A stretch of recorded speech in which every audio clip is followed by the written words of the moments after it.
Good morning நண்பர்களே. என் நண்பர்கள் அனைவருக்கும் காலை வணக்கம். பாருங்க, தோட்டத்தை அப்படியே காலையிலேருந்து சுற்றி பார்க்கலான்னு வந்தேன்.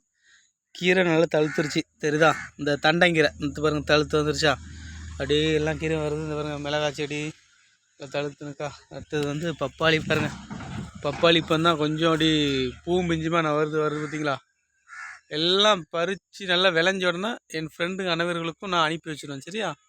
யார் யாருக்கு வேணுமோ அவங்க எல்லாருமே உங்கள் அட்ரஸை எனக்கு அனுப்பிவிடுங்க. சரியா? எல்லாத்துக்கும் கொரியரில் அனுப்பி விட்றேன். அதனால் எதுவுமே என் ஃப்ரெண்டுக்கு எல்லாத்துக்கும் அனுப்பி விட்றேன். சரியா? அடுத்தது என்னென்னா, ஒரு பூவரசு மரம் வச்சுருந்தேன், பார்த்தீங்களா? அது வந்து தழுத்துட்டு வருதா? அடுத்தது இங்கே பாருங்கள், அரச மரம் வச்சேன், நல்லா தழுத்துருச்சு, நல்லா தழுத்து வந்துட்டுருக்குது. அடுத்தது என்னென்னா, இந்த இதில் ஒரு பப்பாளி மரம் இன்னொன்று தழுத்து வருதா? அடுத்தது பாருங்கள், இது ஒரு நவால் பழம் செடி வச்சேன். வந்து அடுத்தது என்னென்னா, இந்த முந்திரி இது இருக்குல்ல, அதை விதை போட்டு தழுக்க வச்சேன். இங்கே பாருங்கள், அந்த